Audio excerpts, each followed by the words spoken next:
early, but I wanted to make sure I could log on this time. I'm going to give you guys a little bit of a view while we're waiting.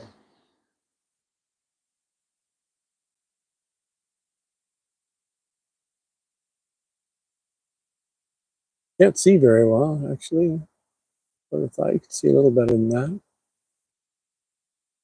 Give me a few minutes here, and I'll get started.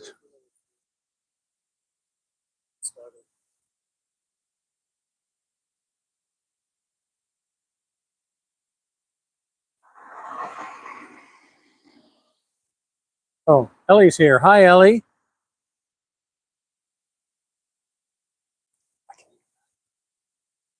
Scooter Mom's here. Hi, Monica.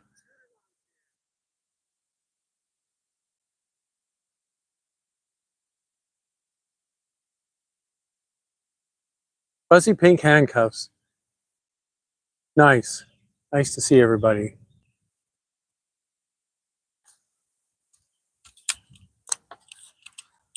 Rather be in Maui. Don't we all? Although it's pretty nice here. That, for some reason, that the view is a little bit the contrast. It's a bit dark at the bottom there, but it's really nice here. That's the winery across the street there. Great fields there. We got a little road noise going by, but give me Mac.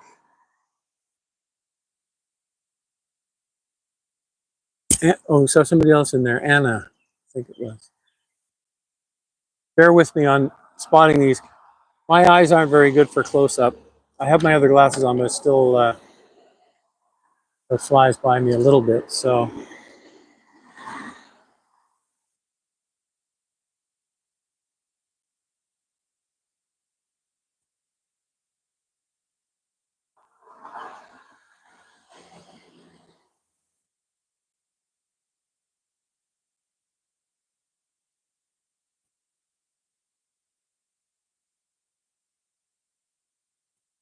please stand by.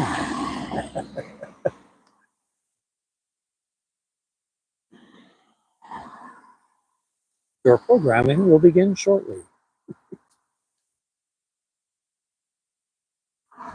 Annabelle.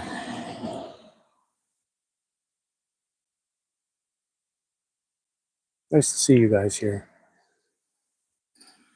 I'm excited about doing this, but I'm also nervous. That one I did last week was a little bit of a mess, but in the end, it was good to do. I learned a few things. And this time, at least I was able to log in.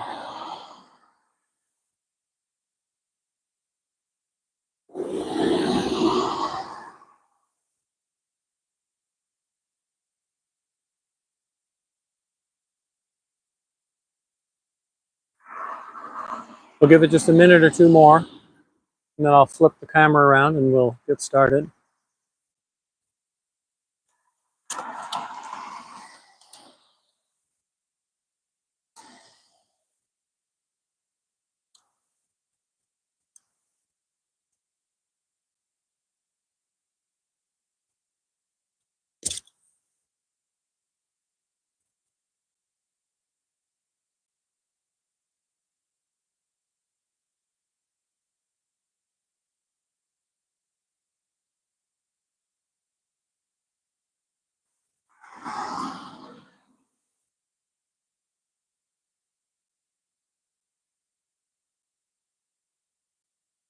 Willie's here with me as well. You guys get to hug the like button. I get to hug Willie. She's extremely huggable.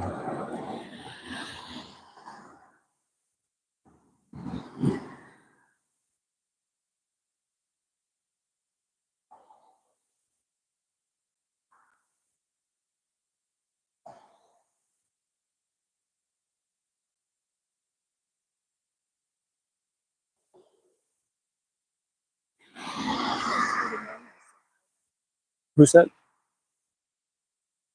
Oh, saying hi, Willie. Yeah. Ah, Willie got your message, Monica. And she says hi back. All right, 1 minute to go. Hugs to William. I'll pass on all your hugs.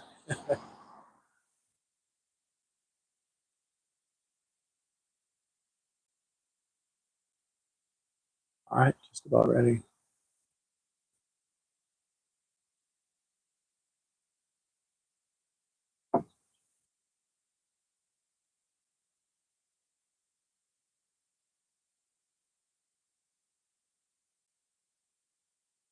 Time are you showing? Yeah, I'll get started.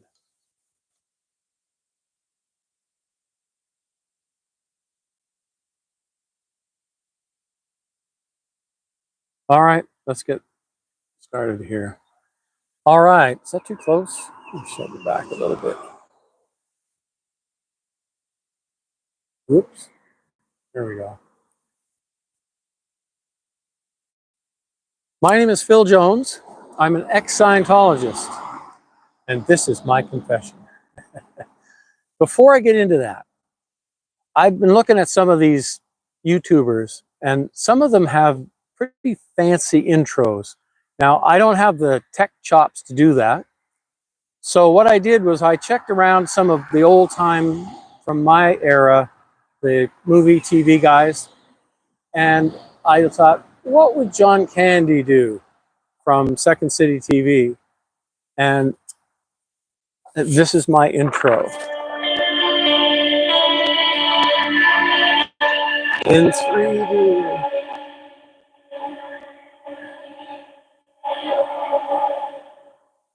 Wasn't that scary?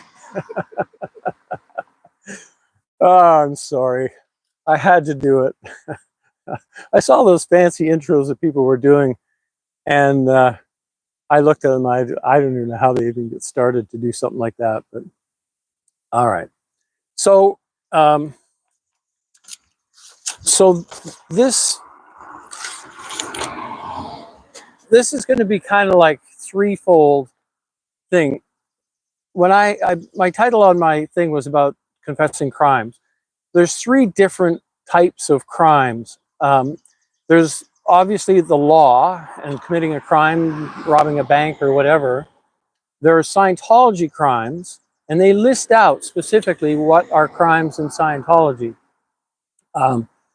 They're all listed in the ethics book, and some of them you wouldn't, I mean, they're not criminal acts, but some of them might be, but for the most part, I'll read off a few, not many, but these are things that I have done. Public disavowal of Scientology. Now, I've been doing that for 10 years. Public disavowal, you know, I've written articles, we've been on some TV shows, Good Morning America, Today Show, BBC, radio shows, lots of places that we've put our word out, disavowing Scientology and their practices, mainly the practice of disconnection. But in Scientology, that's a high crime, and that is a suppressive act. And that would be enough right there for them to declare me. So another one is announcing departure from Scientology. I don't know that we really announced our departure, but if somebody said publicly, I'm leaving Scientology and I'm not going to be a Scientologist anymore, that's considered a high crime, a suppressive act. The reason in Scientology's mind why they would think that is because they look at it as you're invalidating the whole concept of Scientology and its technology and whatever. Because if you're leaving, that means you're saying it doesn't work. So, you know, publicly announcing departure means that you're saying, hey, it doesn't work. So that's a high crime.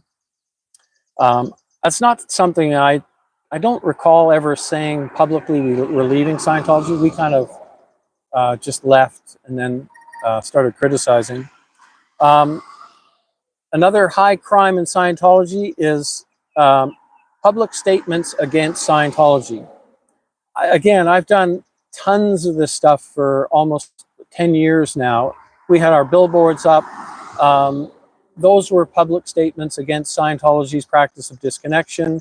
I have a website that I'd set up back then. It's still going. it got taken down for some reason a few months back. It was, and I checked with my hosting company, and there was some two-pronged attack on it. I have a number of other websites, and that was the only one that kind of got attacked. And to rebuild it, I could have done it, but I just basically set up a single page. I don't think I get a lot of traffic there anyway, but it's public statements against Scientology. So that another high crime in the world of Scientology. Don't worry, I'm going to get also into crimes, crimes in the old Guardian's Office days. Now, Guardian's Office now is Office of Special Affairs, OSA. But I'm going to cover all of these things. So one of them is reporting or threatening to report Scientology or Scientologists to civil authorities. So we've done that. One of the ones that we did was when we were in LA, we went to the LAPD to do this thing on doing a welfare check on our son who is at Celebrity Center. And so we kind of reported the whole thing on disconnection and all that to the authorities. It's a funny thing about that was when we were in their offices, the police offices, they did send some officers out, but when we were talking to them initially, it had been mentioned, just briefly mentioned, I think we asked them about reporting to an agency, what's the agency that, so like a family services kind of agency or something like that. But we never did it. We never pursued it. But when Scientology set up a hate page on us on their Stan League site, they said that we did that because they just exaggerate stuff or make stuff up anyway. So they assumed that we had done that report, which we never did. But we did go to the police and report there. I think we did. Oh yeah, we did another police report when in Canada they do these drug lectures for schools. Those are actually done by my sister, and now apparently my brother is doing, my older brother. They're both still in, and they do those drug lectures in schools. So they would ally themselves with local police forces to go in there. I know the Ontario Provincial Police they've gone in with, and they used to go in with the RCMP federal police force here. And so we contacted the RCMP and let them know that it was Scientology that was doing those lectures and why are they hooking up with them. And so the RCMP dropped them, not only dropped them in that office, but informed all of their offices not to deal with them anymore. So that would come under the high crime in Scientology of reporting or threatening to report to civil authorities. Another one, this is the last one I'll go through. There's a whole bunch more, but none of them kind of fit anything that I had done really that I could think of. This one here I'd like to have done, but I haven't. This one is demanding the return of any or all fees paid for training, processing, whether you received it or not. And if the fees are refunded, it's still considered a high crime. So I never did go for a refund, partly because Scientology's bookkeeping practices are so messed up. I mean, they're so confused that all the invoices I had were just a mess that I got from Scientology, and you could just never. I should have kept my own records through those years, but I was young. I started off when I was 16, 17 years old, and through all those years. Plus, I looked at a lot of the money that I paid in the early days, and that maybe $20,000, $30,000 in today's money might be worth a lot more. But they're not going to. So it would be a big battle to get that that 20, 30,000. So, oh yeah. Plus, the thing is that the org where we paid a lot of the money through burnt down. And a lot of those files were gone anyway. So it'd be tough to kind of make a claim for that. And I don't know. it would have taken a lot. If I had sort of a clear-cut claim that I could make, I would have done it. I would have talked to somebody and an attorney and tried to do that. Did they try to hit you with freeloaders debt? Yes, Martha. We've paid at least two freeloaders debts. One that I had back in the early 70s. Willie and I were on staff in Toronto Org, and she got pregnant. So I don't think she was on staff at the time, but I was, and I left staff before my contract was up, and there was a freeloader debt. I think it was $900 or something, which I paid. And then later in the early 80s, Willie was on staff, and they were getting really crazy. Like, they were keeping her up to like 3 in the morning, going out on the streets of Toronto selling books. And I said no. She had called me once at 3 in the morning. I said, no, that's done now. You come home and that's it. And they gave her a freeloader's debt, and the amount I disputed. I said, well, that doesn't sound right. She didn't get very much. So I said, just go and recheck it. They rechecked it and came back, it was more. I said, no, that's not right. That's even worse. Go check it again. They came back and it was even more. So I said, the hell with it. I'm just going to pay it. And I think it was about $5,000. But back then, that was quite a bit of money for us. So, but I mean, the stupid stuff they added in there. I think Willie was not feeling well one day, and somebody gave her a touch assist for like 40 minutes or 20 minutes or something anyway. And they charged full auditing rates, which were like $200-300 an hour or something, just for that, which wasn't even an auditing room or anything, just because that the person who did the touch assist wrote it up and put it in the folder. They figured, oh, we can charge for that. It was kind of nasty, but that was the last one we paid. I think it was the only two. And after that, we just never went near staff again. That was not for us. So you're distracting. No, I'm sorry. I actually ask questions, because that gets my mind going on stuff that happened, and I can get into a little bit more of interesting stuff rather than confessing my crime. So I welcome the questions. So now we're going to get into some real, I call them, they're crimes, but they were not legally things that I imagine they were crimes, some of these. Back in '73, when the Guardian's office was in full force, and they were doing the whole Snow White thing in the States, and Canada had a thing going in Canada as well. They were infiltrating the Ontario Police, the RCMP, the tax department, lots of places. And there was a TV show, a documentary TV show that came out, W5 on CTV, that was very critical of Scientology. And it's basically a Canadian news magazine TV show. I think they went for years and years. I don't even know. They might even still be around for all I know. But the Guardian's office came to me and I was not in Scientology that long, and I was pretty young. And they wanted me to go and get a job at a security company. And yes, Nan McLean and family. I remember Nan. She called me just before. She was such a dear person. I spoke to her that one time a little while back before she passed away. Bless her. But so the Guardian's office asked me to go and get hired on by the security company that did security at CTV. And so, I mean, I was out looking for work anyway at the time, so I went and got a job at the security company.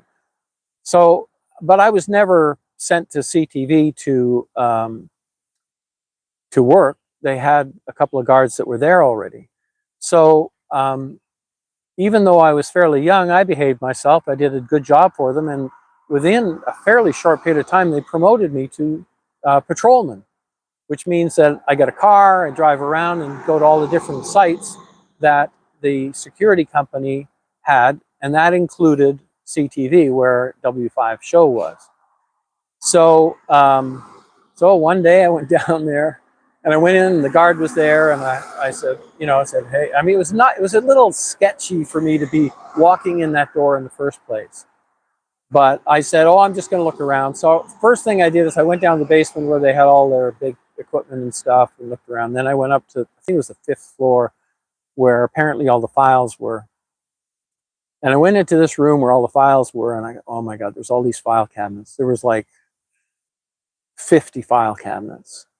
I had no idea where to start. So I opened a few, and I was so nervous about it. And I was like, I think I had a handkerchief or something. The Guardian's office told me to take a handkerchief so I don't leave any fingerprints. So I opened a drawer, and I looked in there, and I go, oh, okay, this is scary as hell. I would be the worst bank robber in the world, because I'd walk in the bank and I'd be just inside the door. I'd be a pile of jello. I am not good at this kind of stuff at all. So I looked, and I didn't see anything on Scientology, closed it, opened one other drawer, and I thought, okay, that's it. I can't go through all these file cabinets. At that moment, I had closed the file drawer. Cleaning woman walks in. I go, oh God, I'm busted. And I walked out, didn't say anything, and I walked out, and I left the building. And then, so about a week later, the general manager said, I need you to come for a ride. So we went in his car, and he started talking about Scientology and how yada, yada, yada. So somehow they knew that this whole thing was a Guardian's office operation. So anyway, so at that time, the GO, the Guardian's office, the handler that I had, she came to me and she said, I told her, I said, I didn't find anything. And she said, I said, they're all in locked cabinets. She said, well, we need you to break in the locked cabinets. And I said, oh no, I'm not doing that. I said, you can declare me if you want to, but I am not going to break into a locked cabinet. For me to wander around, one thing, but break into a locked cabinet, I said, I'm not going to do that. So, and I said, you can declare me if you want. I don't care. I'm not doing that. So then I left, and then her senior came to me after that and said, oh, I hear that you're afraid that we were going to declare you. And I said, no, I'm not afraid. You can declare me if you want. I'm just not going to break the law for you. So I got, anyway, that was it for that part of my career. But that was probably the closest to breaking the law I came to.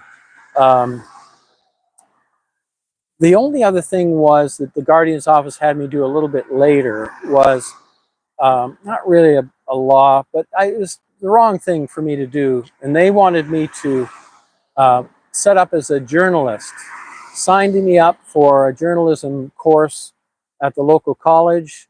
And then they had me go and do these interviews with various places, pretending that I was a journalism student and asking these certain questions.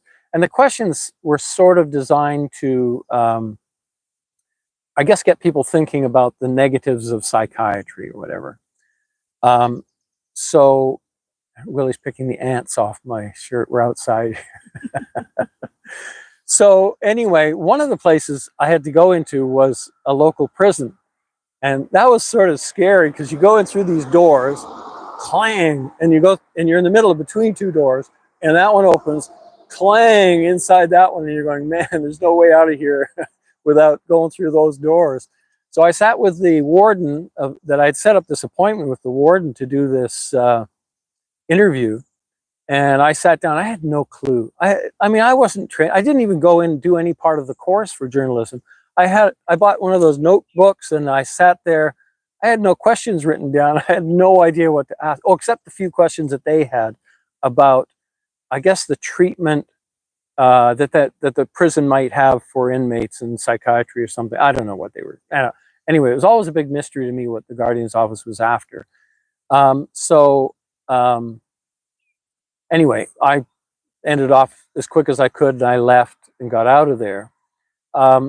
Probably the only other thing I did that was illegal was when we were living in Calgary, and the head of the GO, the Guardian's office in Calgary, called me up once, and I was working in an office, and back then things were a little bit different. You didn't have to be sort of in law enforcement or government to be able to access license plate records. So he wanted me to research a license plate and look it up, and I said, it's a bit dicey for me to do that. I can do it in certain situations, but not just a random one that I could just throw in there. I did it. I looked it up, and I got the information, and I wrote it down, and then I went and I took the paperwork into him, and I said to him, I walked in, and I had no idea about, like, I was still young. This is in '74, and I was just a kid. And I walked in, I had this piece of paper with the information. Oh, I see you're looking into the strike for the caretaker strike for the schools. And he was horrified. No, don't say that out loud. But it never, ever, I could never figure out why the Guardian's office would be looking into a strike of caretakers. But he wanted, I guess they looked at parking lots to see who was parked there. I don't know. Anyway, it was illegal for me to do that search and provide the information. Not a big deal. I know some of these crimes, maybe they're not the crimes that like someone's going to go to jail for, but here I am spilling my guts. So the other aspect of crimes, they're not really crimes that I would consider crimes, but these are the things that are actually in a way almost more important to me. These are what I would consider harmful acts to others. And these were done sort of within Scientology with the mindset of being a Scientologist and what, just how I harmed others, and some of it long term, and this, it rides me still. So I'll go over some of these. And so probably one of the first ones was when I first got into Scientology. I was, I think, 18 or something. I hadn't even met Willie at the time. We were pretty young. And we lived in a small town outside of Toronto. And I sold my motorcycle, and I took the train into the city and found a room. And I went and I signed on to a course, just a basic course, not super expensive, but I started, and I was doing it full time. I had money. I mean, I had spent a year out working up in the Yukon and saved everything, and I had, Scientology didn't know it at the time, but I had a lot of money in the bank. And I came in and I just bought a little course, and so, but I could afford to live without having a job, so I was just in the org all the time, studying and doing this course. And then one day my brother came in from the little town we lived in, and I guess my mother had sent him in to find out what I was doing. And so he was asking me. I said, "No, maybe I'm just doing this. You don't need to do it. You just, yeah, you can go home." It's one thing I never did in my entire career in Scientology is I never got anybody else in. I had no desire. Some people got in to help the world. I got in for myself because I wanted all the attributes of clear, perfect eyesight, perfect memory, perfect computation, perfect health. I wanted all of that. I didn't care about bringing people in. I didn't care about auditing others. I hated the idea. In fact, when I read this thing once that Hubbard wrote about, in order to be a good operating Thetan, you have to be a good auditor. Oh, damn it. Why did you say that? I don't want to be an auditor. I don't want to sit there. For some reason, my idea of helping somebody who was not Scientology, whatever reason, I don't know. I mean, I liked helping people, but it just never sunk into me to do the help with that. So anyway, my brother, instead of going home, he hung around, and there was a short little seminar that evening that Dick Glass, the Eloquent Elephant musician, was putting on. And this little seminar was how to disseminate Scientology. And so my brother said, oh, he'll tag along and he'll come along. And it's not really something that someone knows nothing about Scientology would go to. So I was sitting kind of a little farther up front, and he was sitting right at the back. And he wasn't getting it because it's like, you don't get it. at all in the beginning. It takes a bit for the brain to change. The brain actually, I think, physically almost changes when you study Scientology, and to mold itself into being able to think you understand it. So anyway, he was having a lot of difficulties. And then I guess somebody, a Scientologist, a staff member, saw he was having difficulty, went over and sat beside him and started helping him. And I guess cleared up some misunderstood word that he had, that, you know, on what he was reading or what he was hearing or something. And then my brother had this huge blowout win, which I never had that at any time in Scientology. I was always like picking away, and go, oh, someday I'll get a big win like that. Never did. But he had this epiphany of, you know, like the evangelicals go, whoo, and he was gone. And he's been more hardcore in Scientology for the last 50 years than I ever was. I mean, he worked for the Office of Special Affairs, the local Department of Special Affairs for like 20 years, I think. He's hardcore. So, but anyway, the fact that I led him in and got him into Scientology to that degree, and that he's still in there, that rides me, because even though he came in and he walked in the door behind me, and that is on me.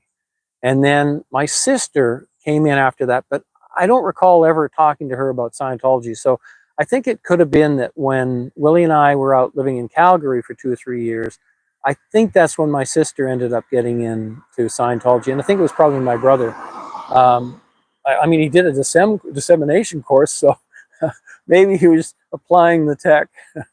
I don't know. Anyway, that's again on me too, though, with my sister getting in as well, because they followed me, and they followed me in, and that's on me. So, you know, as hard as I am on them sometimes about how hardcore they are and how whatever, it is on me to a large degree that got them in there. So another thing, when I was on staff back in 73, 74, one of the things I did was I became a course supervisor. How they got me to do that, I don't know, because I am not a person to do that. And I had a hard time doing it. I remember standing outside the door. I came walking outside the door of the academy one day, and I was standing there just shaking my head. And the director of training came up to me and he said, "So what's it going to be? You're going to go back in there, or are you going to leave?" And he was guilting me into it, and I ended up going back in. But oh man!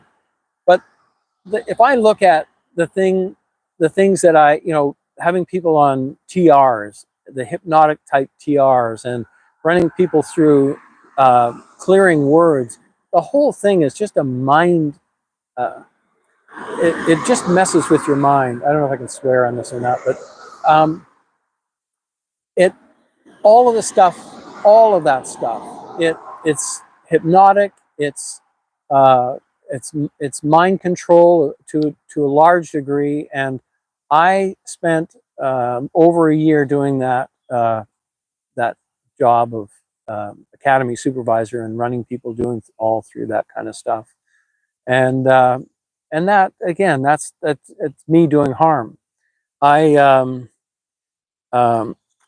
The word chains alone, I mean, those things, you get started on that, people can be on those for hours, sometimes days, and it's just mind numbing. You look up a word and you go, oh, I don't really get that word in it. You look up another word, and if you're sitting there and you yawn, one of the things that Scientologists on course get to be pros at is stifling a yawn, because, you know, if you're bored or you're tired or something, but if you yawn, the supervisor's right on you and say, what word didn't you understand? And it's not like you look at something and you go, I didn't understand it. It's like, oh, I must have not understood that fully. And then you get into a word chain. You look up that word, and then all the words and the definition of that word, and the definition and the definition. I mean, it just can go on in the word chains of looking up words in definitions and ad infinitum. And then you kind of have to back it all the way up again, back to the word you looked up originally.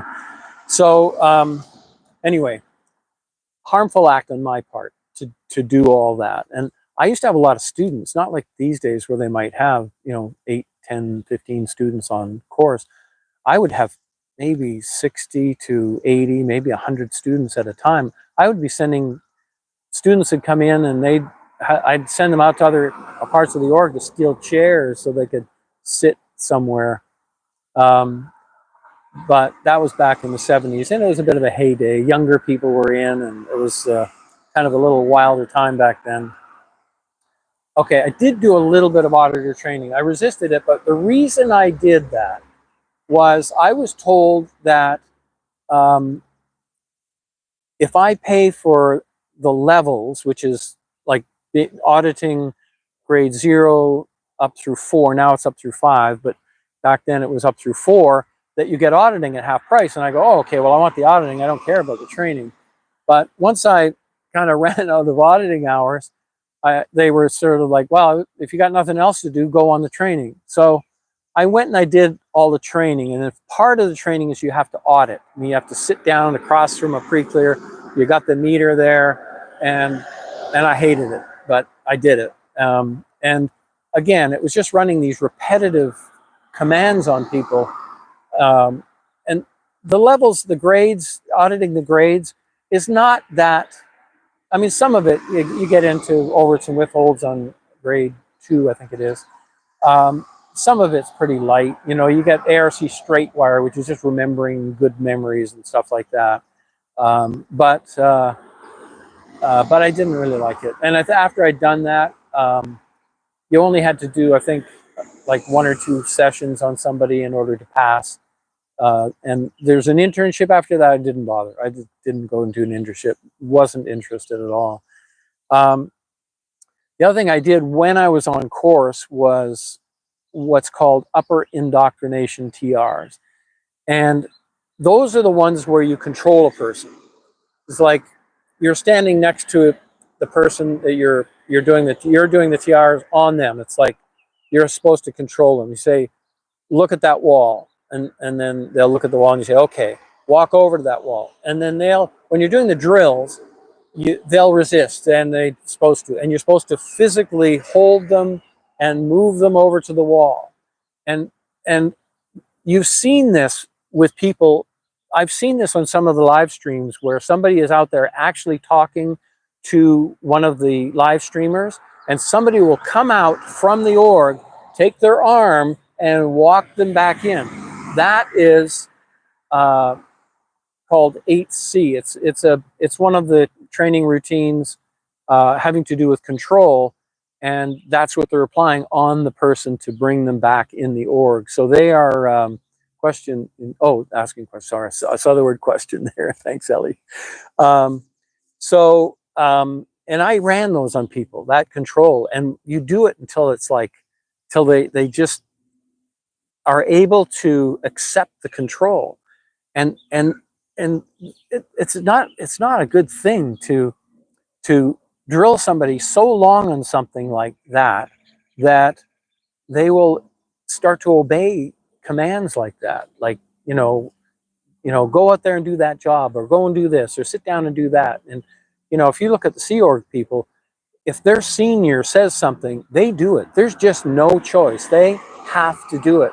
And you can't delay on it even. There's a thing that Hubbard says calls Q&A, which is basically, it's not question and answer, it's delaying. It's just another word that he's twisted around, another term, but it means delaying. If you Q&A, that means you're I guess questioning in your mind about what you're going to be doing. His idea was you don't want to have time involved. So, if you're told to do something, do it. You don't even think, and you're not supposed to think. So a lot of times that conditioning, that's a hard thing to kick for people. And that, it took me a long time to kick, because there were many things throughout my life where I should have taken a day or two to think about something and, make a decision. But with that conditioning, instant, and without thinking about it or judging it or looking at all the facts, you just, you want to do it, do it. Anyway, I could have a million stories like that through my life, and I'm finally kind of getting over that a little bit. But it's been a long haul. Even after 10 years, Willie and I are still fighting our conditioning. It's not an easy thing to kick everything. So I definitely have a lot of work still to do on it. All right, so question. I am impressed by your, not always. So, oh, I missed it. It faded out. Can you read it to me? Martha Simmons says, question, Phil, I'm impressed by your humility. I can't think of many ex-Scientologists publicly discussing how they feel that have something that harm to others. Why do you feel this is important?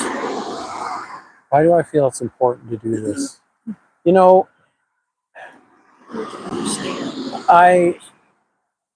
part of it is I just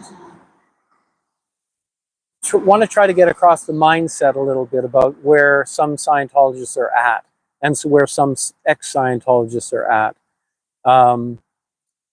and why sometimes it can be a long time to get over it. Because, I mean, we were in for 40 years, and that's a long time to be conditioning. And both Willie and I were in when we were young, like 15 years old. You know, your brains are not fully developed until like 22, 24 years old or something like that.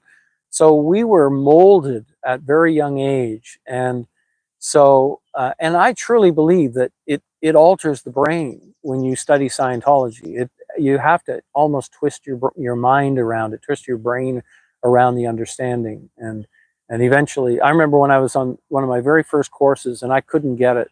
And I went to the supervisor and I said, it just doesn't make sense. I'm reading this and it just doesn't make sense. She said, keep reading it. It'll make sense after a while. And it did. And that's around the time when my mind started to learn you got to twist your mind into the understanding rather than understanding. So it's a terrible thing that Scientology does in its mind control and conditioning system. Now this next one is going to make me emotional.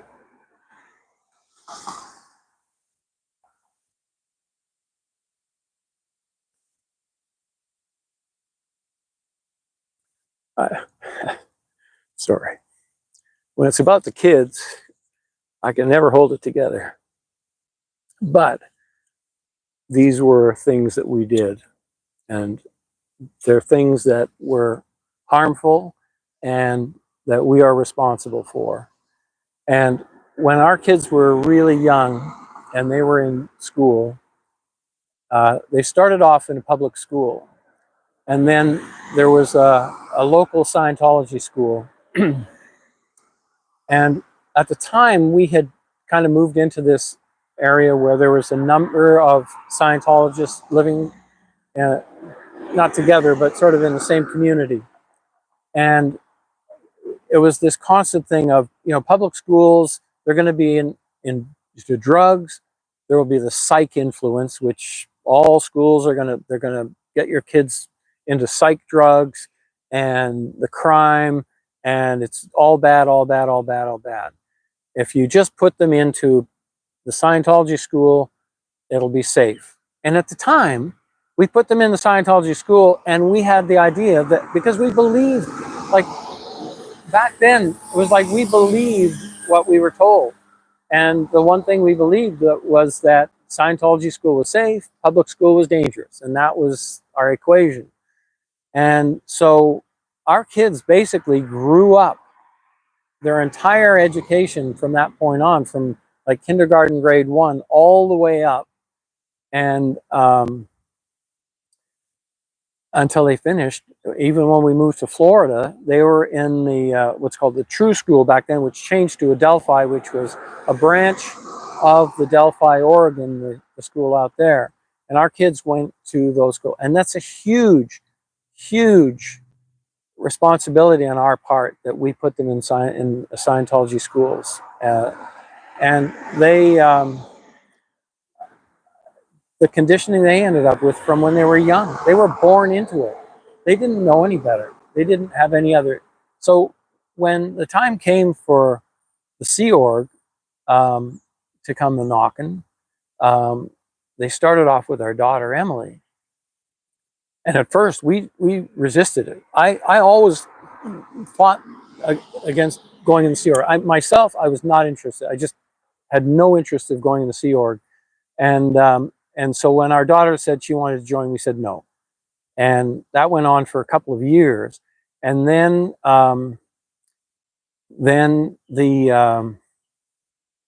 can't remember her name, but anyway, somebody from the Sea Org, from Flag, said, look, if she joins the Sea Org, she'll get all her education, she'll get it, you know, they just like built it up like, oh my God, this is like, anyway, we didn't know any better. We didn't. So we sort of believed them that she'd get more education and whatever. But that was the end of it. She was on staff, and and she seemed to be doing okay on there. She seemed sort of happy doing what she was doing. So it was like, at first we were kind of going, okay, that seems okay.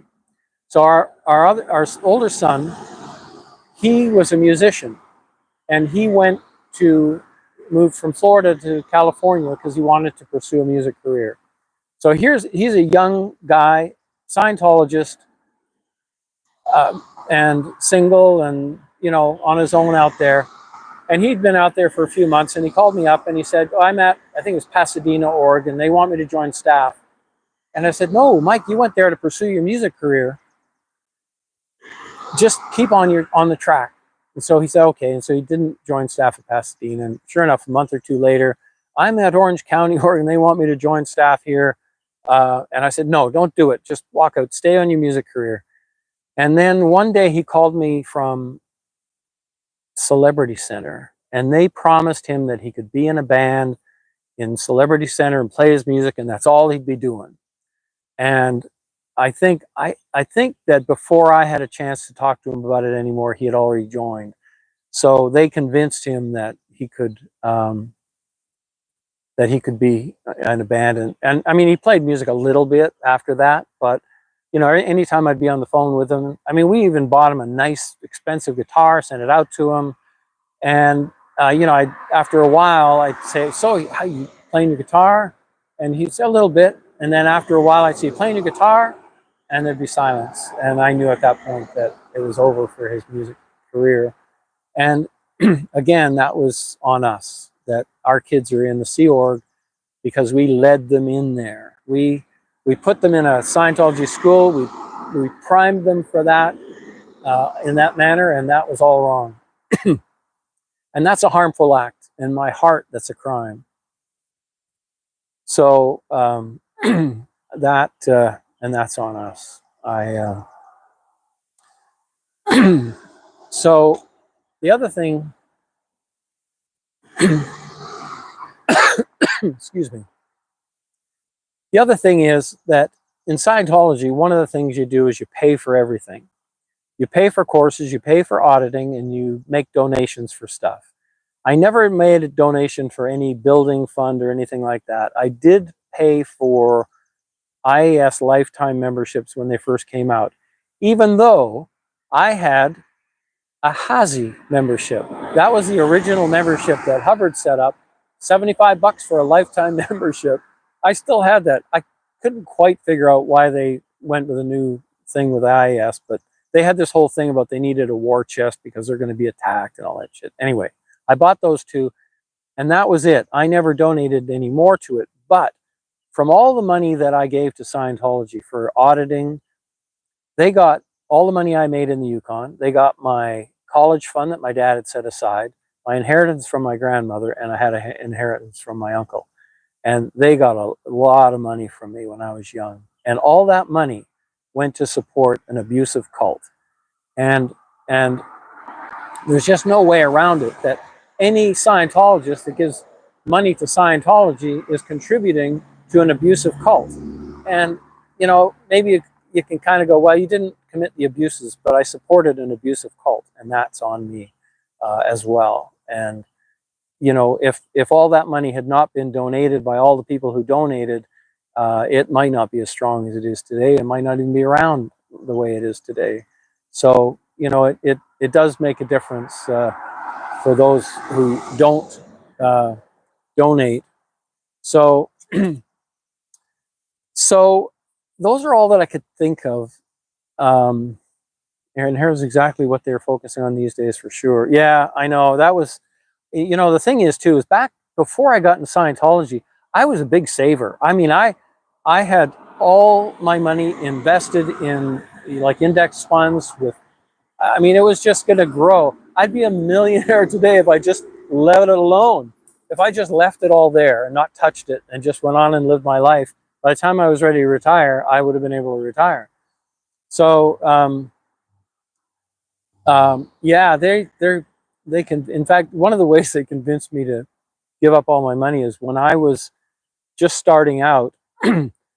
They sat me down. This is before, again, before I met Willie. So this is not, they sat me down with this really pretty girl, and she was a registrar, and um, so she was, you know, saying, okay, well, you need to buy the Dynetics course, auditing course. Okay, fine. You need to buy Dynetic auditing. Okay, you need to buy, and you need to buy this, and then you need to buy this, and I was saying, fine, you know, and then after it got up to, I don't know how much money it got up to, she looks at me and she says, well, how are you paying for this? I said, oh my God, do you take checks? I was a kid. Believe me, that's how dumb I was at the time. And she was a pretty girl, and I was trying to impress. She didn't say anything. She got up and ran out of the room and got I can't remember his post, but he was over that whole area. Dissemsec, I think he was, dissemination secretary.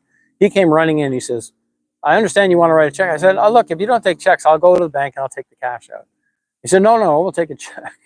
So anyway, I paid, that wasn't all the money I had. I paid a good chunk of it. But after that, once you're in and you're getting auditing and you're moving along and you're halfway through an auditing process, a rundown or something, and say, well, you can't stop in the middle of something.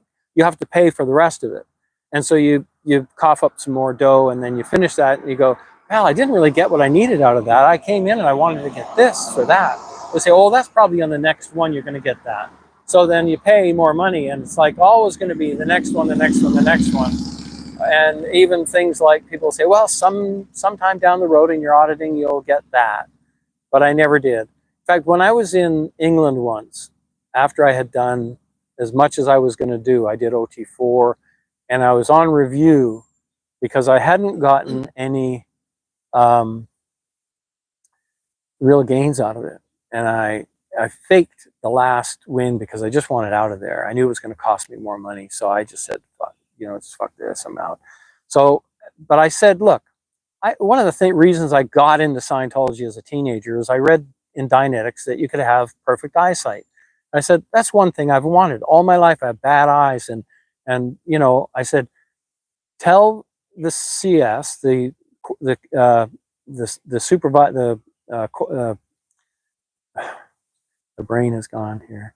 The person who programs your auditing, tell them that I want to have every process that Hubbard wrote on eyesight that there is, like anything in, like from all the books, from bulletins that were written, everything that would help with eyesight. I said, I'll pay for it. I've been in Scientology for all these years, and I've never had any improvement in my eyes. In fact, they've gotten worse. So I want to have all those processes. And so the auditor said, okay, I'll pass that along to the CS. You think I hear anything back of anything at all? Question, were you aware of any physical abuse, the abuse of children? Oh, it fades out too fast. Were you aware of any physical abuse? The abuse of children is horrific. It's like the purpose of LRH saying children are adults in small bodies is to allow and condone SA. Yeah. Appreciate you. We were never in the Sea Org. And you know, the thing in Scientology is everything is compartmentalized. You know, people don't, like, you don't know what's going on next door. Sometimes even in a marriage, people don't know what's going on with their spouse because I mean, if you feel doubts about being in Scientology, you can't even in some cases, express them to your spouse, because it's happened where the spouse would write it up and you'd be in trouble with Scientology, and there can go your marriage. That didn't happen to us, because when I had gotten out, having read the stuff that got me thinking, I told Willie about it, and she got out also. I had no doubt that we would stick together. We were pretty close. But as far as information like that, we never saw any physical abuse of children, or I don't recall ever any physical abuse of adults either. Nothing that I remember. But I mean, I've heard these things said about, like, there's a bulletin that Hubbard wrote called Responsibility of Leaders. It's about Simon Bolivar. It's a long ass bulletin to read.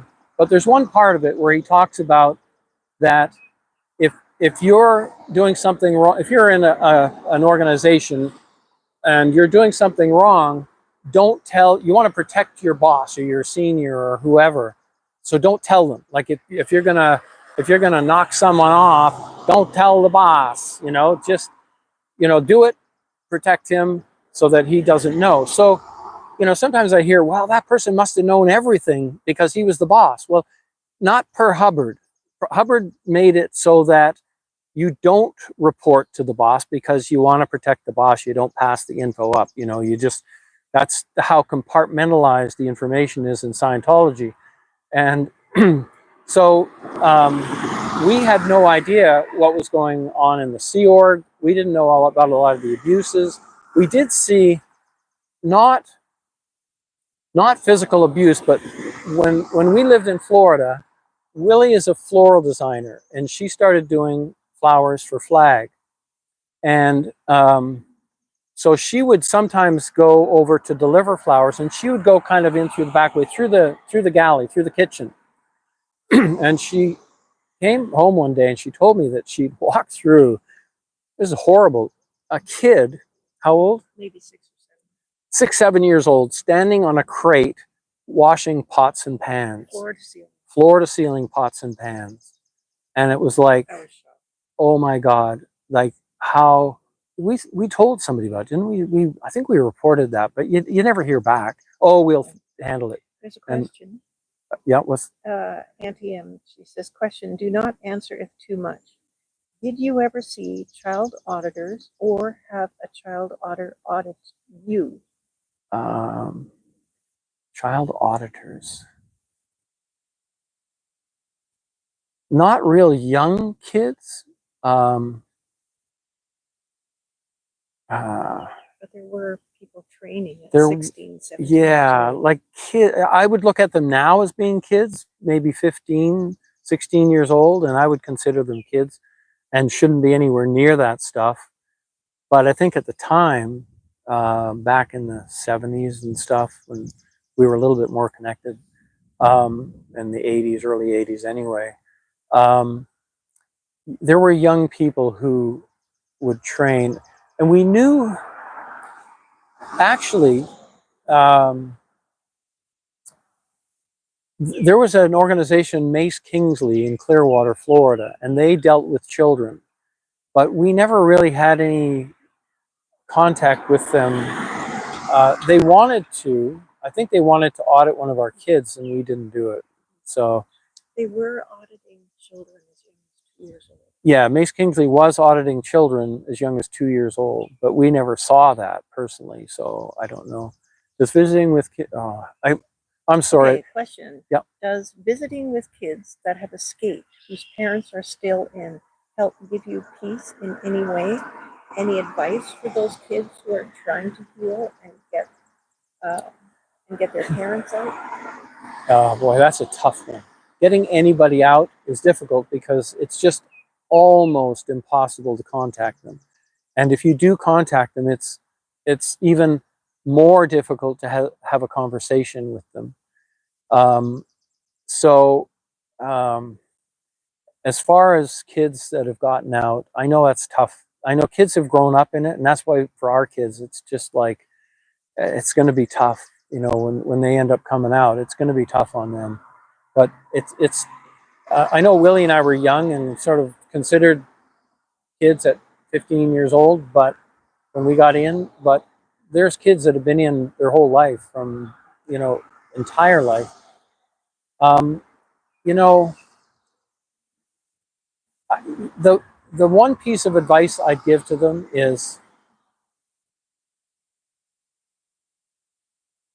that try to do some positive things in your life. Like, try to get some enjoyment out of your life. Yes, you have to do some things. I mean, if you feel obligated to do things to fight back against the cult, then do it in a peaceful way if you can. But try to remember that other people who have gotten out might also be fighting their own demons. And let's not get into fighting those people, and, you know, that are also fighting their demons. The whole thing is that the demon here is Scientology. And that's the demon we need to be fighting against in whatever way we can, exposing their abuses, their crimes, protesting them. Like, a protest is an expression of disagreement with abuses and activities of an organization. So it doesn't necessarily mean trying to get people out. It can be stopping people from going in, or just expressing the disagreement. Protests have been done for millennia. But I think that if you've been in Scientology, you're out and your parents are still in, or you've had some, like, all Scientology has been abused for some way or another, mentally abused, physically abused. You know, we used to take some kids in when we lived in Florida. There were kids that we took in to our home who, I mean, our daughter brought home a girl one day who had been kind of just left by her parents, who I think went on in the Sea Org or something. She was like 12 years old, I think. And so our daughter brought her home and said, "Look, just for 3 days, Dad." Sorry.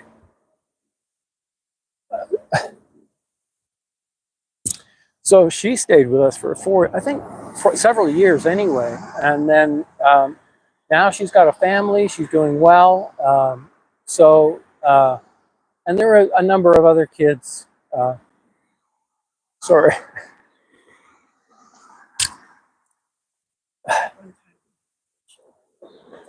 Yeah. I mean, we had not a huge house, but at one time we had, I think, maybe 3 or 4 kids living with us, including a nephew, one of my brother's son, who had nowhere else to go. We were kind of the catch-all a little bit, but all right. So anyway, I hope that answers your question on kids being out. I know it's tough on them, and it's not an easy path to go through. And kids that have gotten out that have had it a lot worse than we did, a lot worse. And I know that they're struggling. I mean, we struggle some. Their struggle is 100 times sometimes.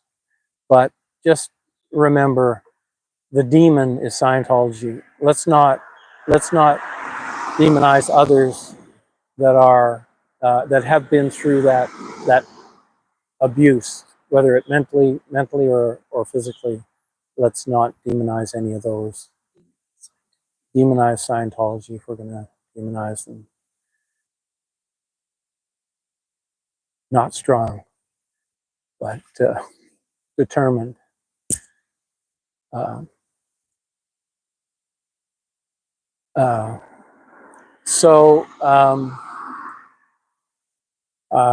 Unless you have, I'll answer more questions if you have them.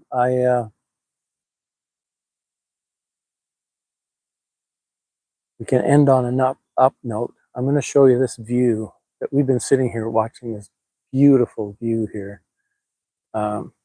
It's kind of dark to see, but it's like, it's a winery. It's too bad that it's so dark. because the sky kind of washes it out.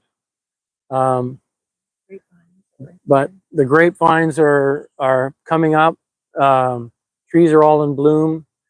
You can hear the birds. This is a nice area. Where we are, this is called Niagara on the Lake. We are north of Niagara Falls. Niagara Falls is on top of the escarpment. We're about hundreds of feet below that. There's the escarpment which runs, I think, 100 miles, and where the land kind of dropped like that. And we're at the bottom, like below the escarpment, and kind of between Niagara Falls and Lake Ontario, down the river. Niagara River flows just behind us here. And it's all wine country here, like from the escarpment down to the lake, and then west for a fairly long way. And it used to be, when I was a kid, we'd come out here and it was mostly fruit farms, peaches, apples, pears, and really nice. And there are still fruit farms, but when people discovered that Canadian wines are actually pretty good, then people just started planting grapes, and there's a lot of really nice wineries here. Wayne Gretzky has one over there, not that close, but that way. We've been in there. We've been in a number of them. Some of them are really nice.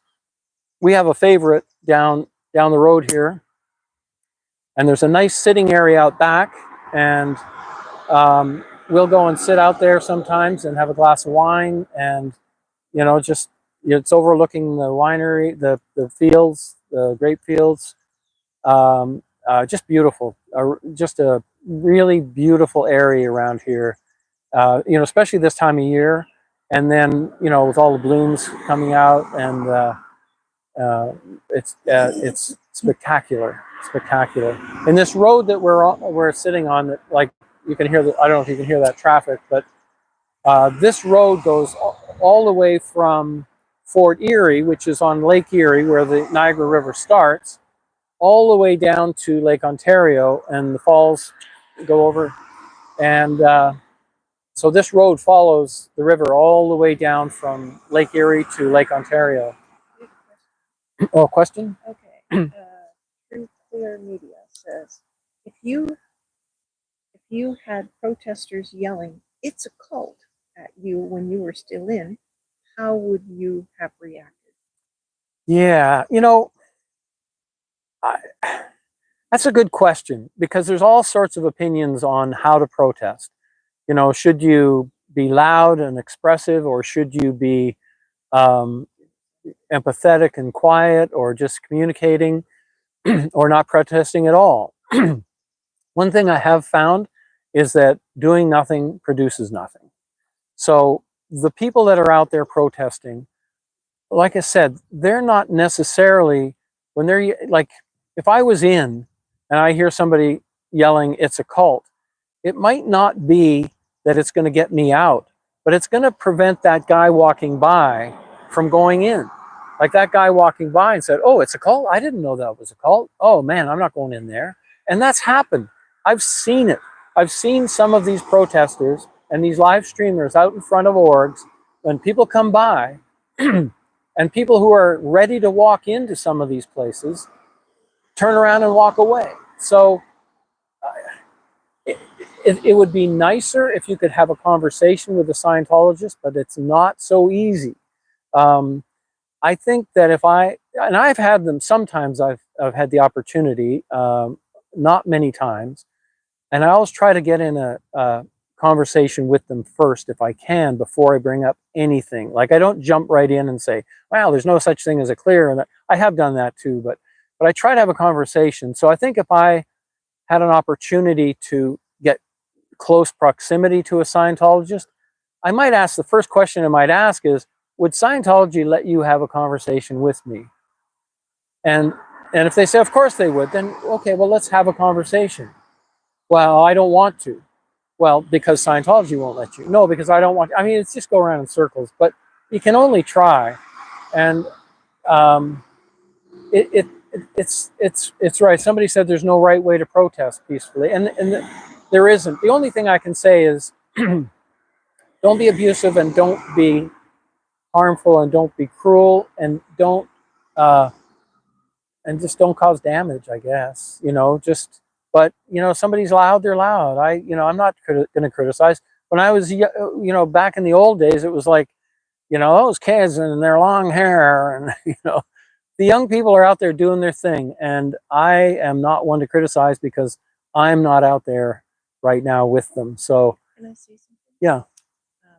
Sea Org, especially, have their empathy training all the time. Yeah, So that's a good if point. they hear Willie made a good point that the Sea Org, and actually Scientologists to a large degree, they have their empathy programmed out of them. So even if you have a conversation with them and are going to try to be nice with them, and that they're not going to sympathize, because in Scientology there is a feeling of superiority, especially from the Sea Org. They're going to always look on somebody that, I have the answer, they don't.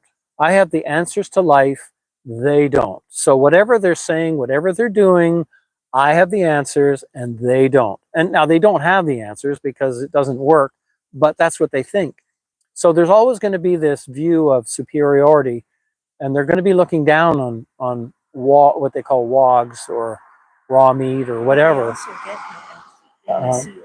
But yeah, in the Sea Org, they don't get any empathy, and they get screamed at. And they, I remember once when I was working at Flag Renovations, I was a public, but they called me in because I had some experience in construction and logistics. So I was sitting in the office with all these Sea Org members. It was a big office. There was a lot of them in there. And there was this one girl, I felt so bad for her because every single day her senior would come out, stand right next to her, and scream at her for like 10 or 15 minutes at the top of her voice and just saying the most horrible things. And this girl would be like shrinking, shrinking, shrinking, and not saying anything. And then the senior would walk away, and I almost said something several times until one day somebody came in and started screaming at me, and I'm going, oh no. I stood up. I got like in her face, and I said, no. And I said, no, what you're saying, none of it is right. And because this person was so high up that was screaming at me, she was like the head of CMO, Commodore's Messenger Org, the whole place went silent. It was like, oh my God, Phil's dead. He's gone. If he's gotten in her face and he's like talking firmly back to her, she turned around and walked away. And I'm sure that people thought that that she was going to report me and I was done. But what happened was, at the time, our daughter Emily was working at for directly from Miscavige in RTC. So I got a phone call, and she said, "So I hear you were yelling at Pilar." And I said, "Yeah." Well, she was saying all this stuff that was just wrong, and she was yelling at me. There's no reason to do that. Anyway, I didn't get declared, and I didn't get kicked. They did fire me later for some stupid thing that was wrong. I think they were kind of holding it till things quieted down, and my daughter was not around at the time. So anyway, about a month later, they had a new CO for Flag Renovations, and he called me in to talk to me. And he said, "So tell me what happened at the end there." I said, "Well, I got fired for this, for ordering some stuff that I didn't have my signature on, because I would never put my signature on those, because there's a policy that says called spending liabilities, that if you sign a purchase order to buy something without it approved through a proper purchase order up lines, then you're responsible to pay for it." So I would never sign anything. I would always take the purchase orders that I was going to buy something with to the head of the Flag Renovation, said, "You sign, I'm not signing." Anyway, so I got fired for that in the end. And then the new guy brought me in. He said, "So what happened?" I said, "Well, I just wouldn't sign anything because there were never any approved POs. We'd send them up lines, they'd never get approved. So I just wouldn't sign them." And I got fired for that. He says, "Well, you got fired for the right thing." I said, "Wow, yeah, you're new, you're not going to last." But anyway, it was a crazy, crazy place to work. I mean, it was just you couldn't get purchase. They wanted stuff done right away.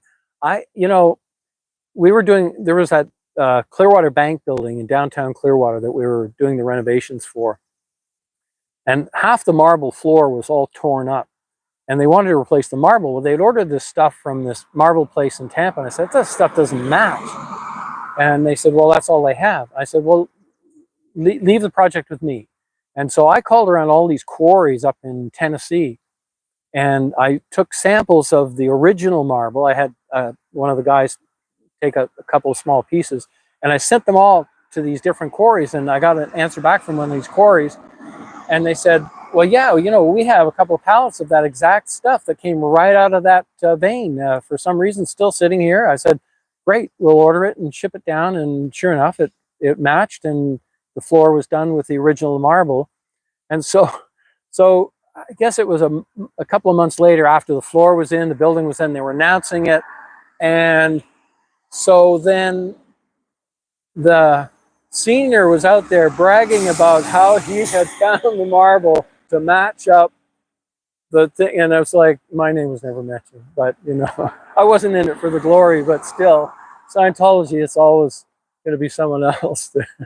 Anyway, we can end on a light note. So I'm going to end off, unless someone has any more questions. I'd be happy to answer anything. I'm an open book. I will answer any question.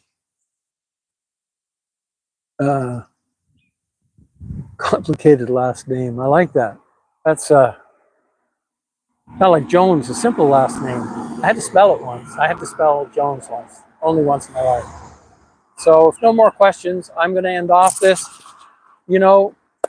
Thank you, everybody, for just showing up and supporting. I so appreciate it. You have no idea.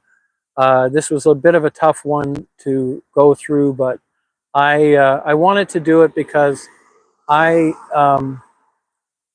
just think it's good to show, hopefully what things are like when you're out and still carrying some of the baggage. And but I appreciate the support, and I appreciate everybody that's out there doing something, and even the people that are in there supporting, and even how was I able to make a living? Yeah, that was a tough one. One last little anecdote here then. When you first get outed Scientology, when we got kind of the boot, we were living in Florida, and you don't just lose family, you lose friends, and you lose business contacts. And I had done some work for this guy. I was doing some work in software, and I went to the owner of the company, and he said, if you're not in good standing with Scientology, you can't work for me. So so basically at that point, it was tough. Willie and I had to start over. We were like college kids. We were living in little rental place on air mattresses. It took a while for us to get back on our feet, a long time. And the problem was at that time is when they're not coming for me.